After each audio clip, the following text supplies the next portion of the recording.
Погодите, не та локация. Так-то лучше. Меня зовут Оля, добро пожаловать на мой канал. Мне пришлось вас немножечко развеселить вначале, потому что дальше веселого будет мало. Я очень рада видеть вас на своем канале, и сегодня мы отправимся в путешествие по просторам интернета. Более того, мы отправимся по просторам интернета конца 90-х. Отправляемся в интернет. Хотя нет, давайте сначала отправимся в год, когда родился человек под названием Бен Бенджамин. А сейчас мы не знаем, когда он родился. И кто это такой? Пожалуй, тогда, если мы не знаем, кто такой Бен Бенджамин и когда он там родился, отправимся лучше с вами в 1931 год. Whitney Museum of American Art. Вау! Музей Уитни, американского, искусства, поняли. В 2001 году директор музея решил включить в выставку ежегодную, хотя на самом деле не ежегодную, а которая проводится раз в 2 года, почему-то это называется бидуал, Он решил включить в выставку интернет-искусство, чего раньше никогда не было. На выставке было представлено 9 сайтов. Первый сайт Грамматрон, созданный Марком Америкой. Второй сайт Red Smoke. Также сайт Ouija 2000, Кена, Голдберга, Every Icon. Какие еще были сайты, неважно. Сегодня я буду вам рассказывать про сайт Superbad. Если вам интересно, какие еще были представлены сайты, вы можете написать в комментариях, чтобы я сделала обзор на другие сайты, представленные на этой выставке. Этот сайт superbad.com был создан Беном Бенджамином. Кто это, неизвестно. Что известно достоверно, так это то, что этот Бен Бенджамин получил награду за свой сайт в категории «Странный».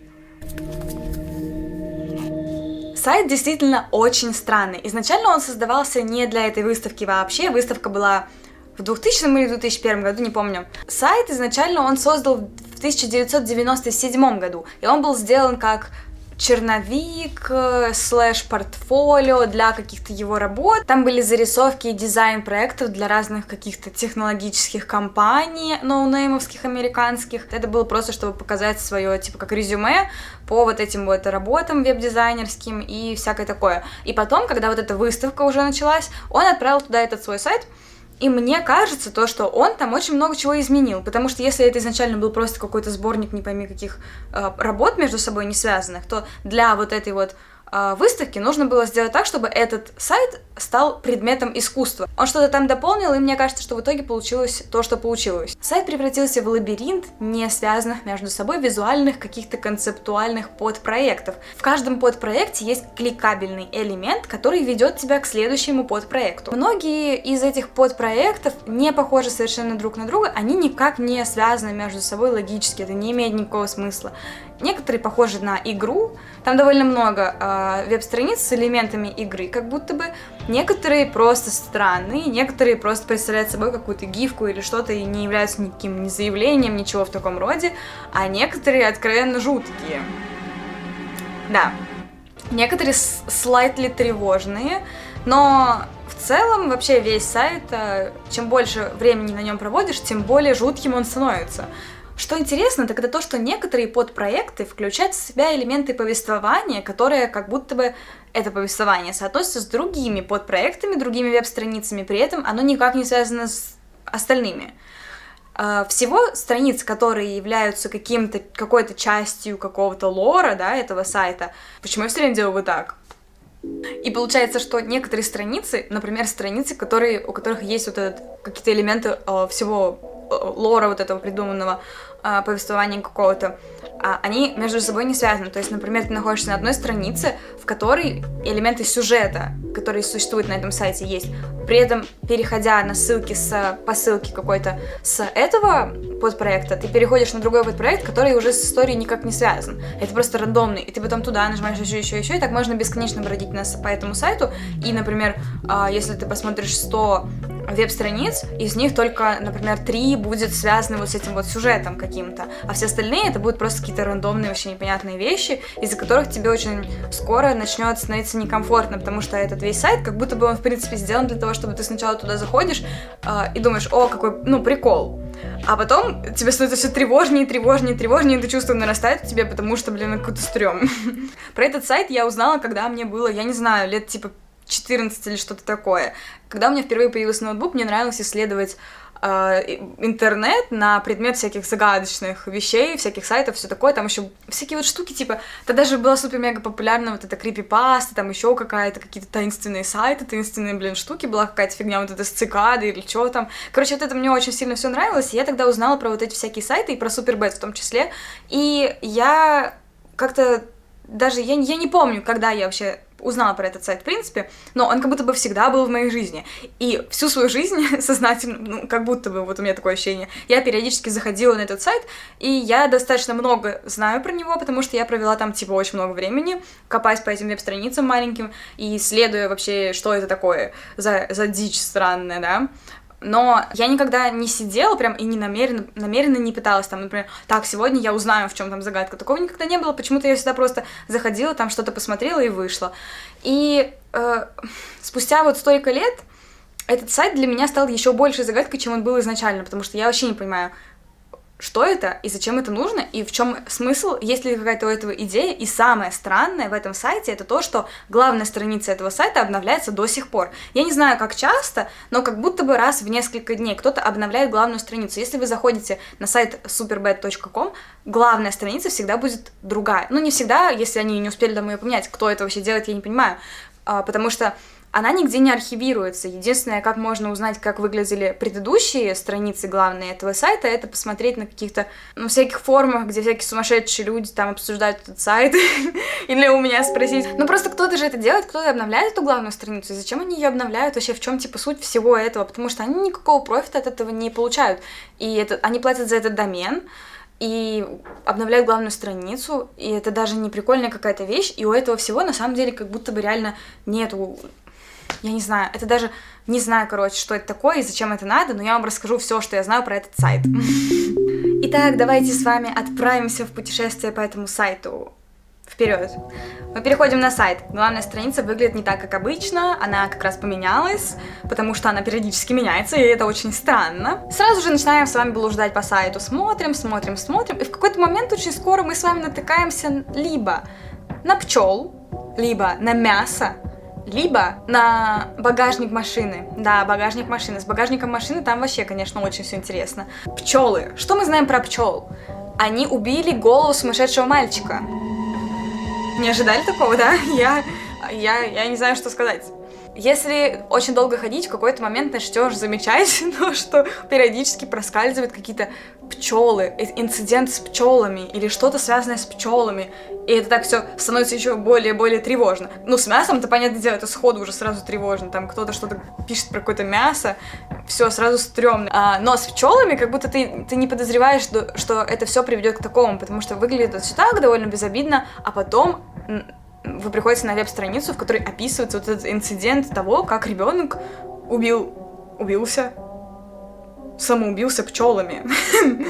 В чем прикол? Короче, вот здесь вот это описание ужасное того, как все это произошло, и в чем суть? Маленький сумасшедший голый мальчик измазался медом и побежал в поле к пчелам, и они закусали его до смерти и убили его, и потом он умер. И самое странное во всем этом, что касается этого мальчика, его зовут Джей Джуниор. Джей младший. Этот Джей младший умер. Но по ходу дела этот Джей младший, это моя теория лично, я это вот ниоткуда не взяла, я так думаю, что этот Джей, это и есть Бен Бенджамин, который создал сайт, и что это с ним произошел какой-то инцидент, но в сайте он сделал так, как будто бы он умер, потому что вот эта страница, вот этот человек, это буквально и есть, как его там, Джей младший, но он умер, и он в раю находится.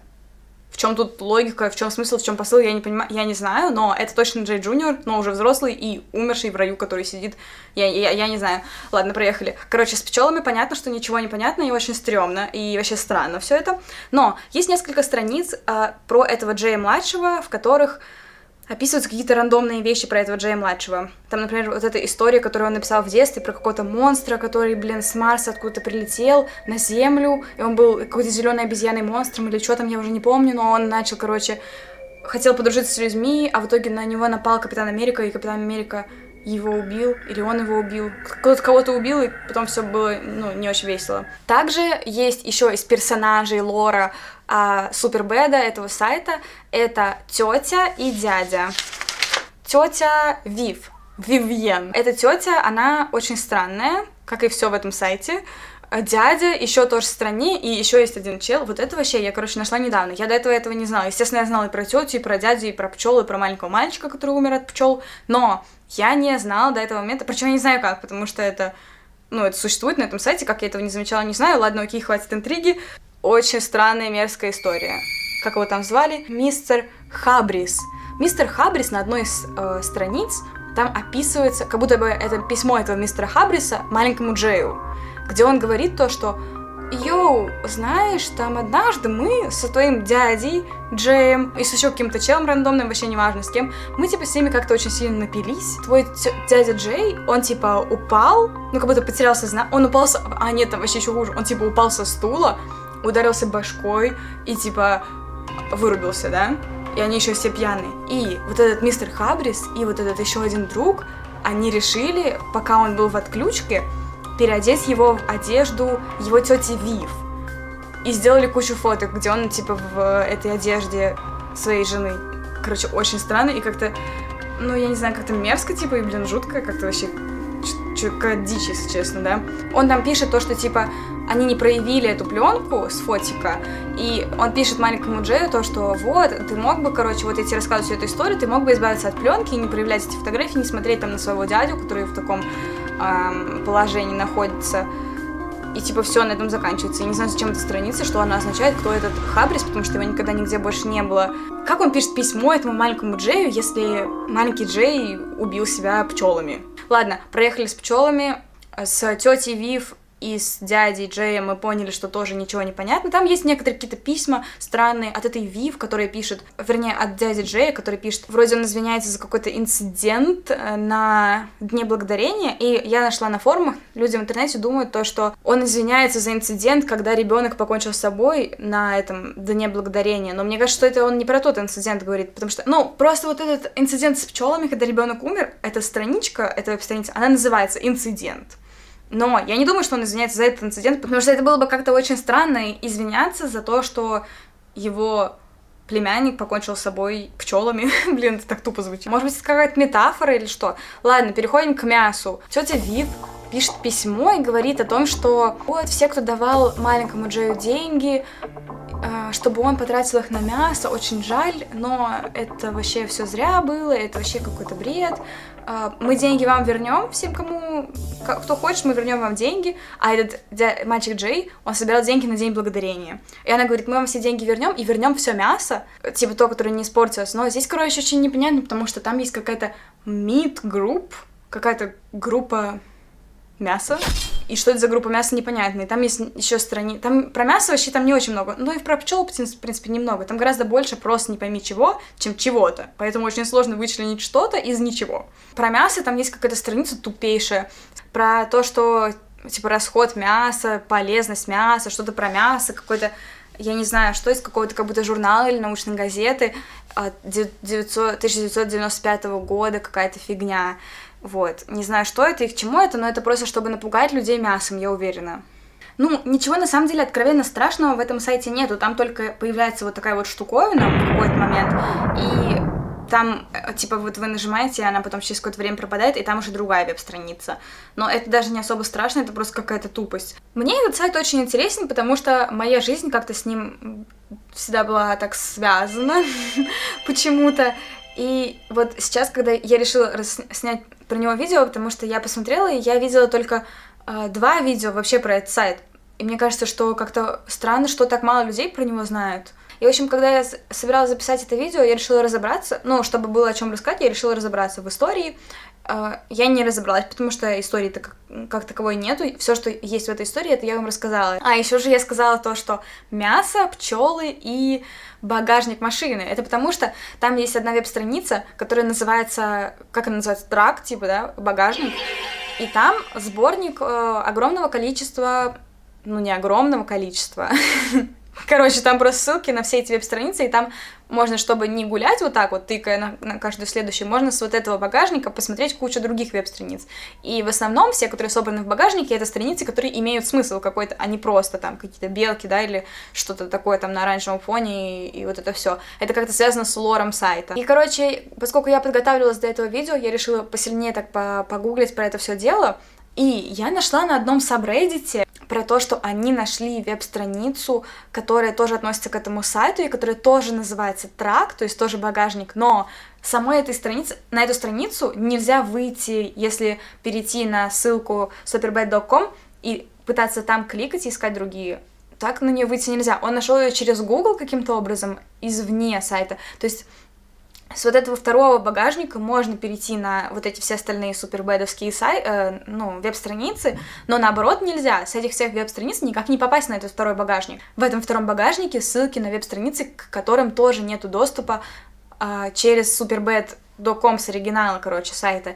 Чел вот этот, который нашел это все, он написал то, что, скорее всего, в этом втором багажнике ссылки на альтернативные версии страниц, которые в ссылках с первого багажника, вот.